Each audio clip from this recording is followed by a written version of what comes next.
Demokracia në veprim në prezantimin e analizës së 5 ditëve të para të fushatës zgjedhore tha se megjithse subjektet politike kanë publikuar programet e tyre, fokusi kryesor i fushatës mbetet të figurat politike dhe jo të debatet mbi ofertat programore.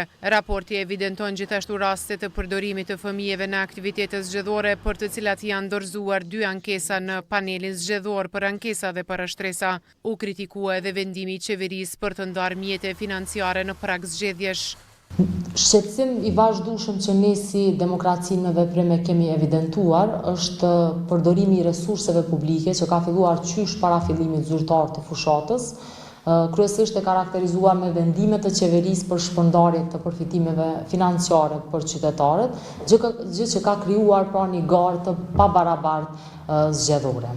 Çfarë po shohim është një centralizim i fushatës kryesisht tek liderët e partive, pra ata po marrin hapësirën më të madhe. Shqetësuese mbetet edhe klima e komunikimit në hapësirën online. Pothuajse gjysma e rasteve kanë pasur në shënjestër gratë pjesëmarrëse në garën zgjedhore. Këto ngjarje tregojnë sa shumë është e përfshirë gjua urrejtjes në komunikimin politik, duke ndikuar negativisht në diskursin publik dhe në proceset demokratike të vendit.